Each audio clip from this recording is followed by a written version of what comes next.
ഞങ്ങളിപ്പോൾ ഇവിടെ ആമ്പൂരിലെ വാണിയമ്പാടിയിലെ ഒരു ലെതർ ഷൂ നിർമ്മാണ ഫാക്ടറിയിലാണ്. യഥാർത്ഥത്തിൽ ഈ ബെൽറ്റ് ദക്ഷിണേന്ത്യയുടെ ലെതർ ഹബ്ബാണ്. ഇവിടുത്തെ ഉൽപ്പന്നങ്ങളുടെ 75% യഥാർത്ഥത്തിൽ US, UK പോലുള്ള രാജ്യങ്ങളിലേക്കാണ് പോകുന്നത്. സ്റ്റീം ആഡൻ, ബുഗാട്ടി, ഫ്ലോഷൈൻ പോലുള്ള മുൻനിര ബ്രാൻഡുകൾ യഥാർത്ഥത്തിൽ ഇവിടെയാണ് നിർമ്മിക്കുന്നത്. നിങ്ങൾക്ക് കാണാൻ കഴിയുന്നത് പോലെ ഇവിടെ ജോലി ചെയ്യുന്ന ഉദ്യോഗസ്ഥരിൽ 80% സ്ത്രീകളാണ്. നിങ്ങളുടെ വിചാരം എന്താണ്? തെരഞ്ഞെടുപ്പിനെ കുറിച്ചൊക്കെ വീട്ടിൽ സംസാരിക്കാറുണ്ടോ? ഫ്രണ്ട്സിനോട് സംസാരിക്കാറുണ്ടോ? സംസാരിക്കാറുണ്ട്. എന്ത് സംസാരിക്കും? പുതിയ ഭരണം വന്നാൽ നല്ലതായിരിക്കും എന്ന് പറയും. പുതിയ ഭരണമോ? പുതുതായി വരുന്നവർക്ക് ഒരു അവസരം കൊടുക്കണമല്ലോ എന്ന് അതിനെപ്പറ്റി സംസാരിക്കും. പക്ഷെ ഇദ്ദേഹം ഇപ്പോൾ മകളർ ഉരിമയെ തുകയെ കൊടുക്കുന്നുണ്ടല്ലോ, വാങ്ങുന്നുണ്ടോ? അത് വന്നു നിന്നു പോകുമോ എന്ന ഭയമൊന്നുമില്ല. ഉണ്ട്. എന്നാലും പുതുതായി വരുന്നവർക്ക് ഒരു അവസരം കൊടുക്കാമല്ലോ എന്ന് ഞങ്ങൾക്ക് തോന്നുന്നു. വിജയ് ഇഷ്ടമായതുകൊണ്ടാണോ ഇങ്ങനെ? വിജയ് ഇഷ്ടമായതുകൊണ്ടല്ല, പുതുതായി വരുന്നവർക്ക് ഒരു അവസരം കൊടുക്കാം എന്ന ആ ഒരു രീതിയിൽ. ആർക്കാണ് ഇതൊക്കെ കൈകാര്യം ചെയ്യാൻ കഴിയുമെന്ന് നിങ്ങൾക്ക് തോന്നുന്നത്?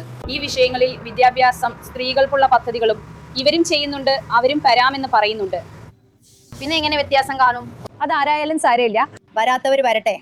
അവർക്കൊരു അവസരം കൊടുക്കാമെന്നുള്ളതാണ് എൻ്റെ ആഗ്രഹം. അവര് തരുന്നോ തരുന്നില്ലയോ എന്നൊന്നും വിഷയമല്ല, വരാത്തവർ വരട്ടെ, അവരെന്ത് ചെയ്യുന്നു എന്ന് നോക്കാം.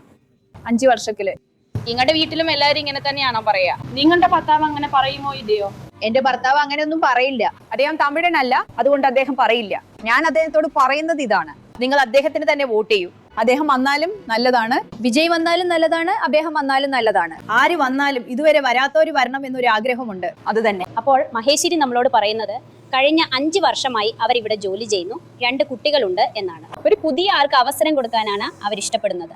അതൊരു TV കേസ് വിജയാകാം, അല്ലെങ്കിൽ അവരുടെ ഭർത്താവ് ഒരു നാം തമിഴർ പാർട്ടിക്ക് വോട്ട് ചെയ്യാൻ ആഗ്രഹിക്കുന്നത് പോലെയാകാം. മുൻപ് അവസരം ലഭിക്കാത്ത ആർക്കും ഒരു അവസരം നൽകണമെന്നും ഒരുപക്ഷെ പരിചയസമ്പന്നർക്ക് കഴിയാത്ത എന്തെങ്കിലും മാന്ത്രിക വിദ്യ കാണിക്കാൻ അവർക്ക് കഴിയുമെന്ന് അവർ പ്രതീക്ഷിക്കുന്നുവെന്നും അവർ പറയുന്നു. അമ്പത്തൂര് ക്യാമറ പേഴ്സൺ പോൾരാജിനൊപ്പം ഡീകോഡറിന് വേണ്ടി ഊമ സുഗീർ.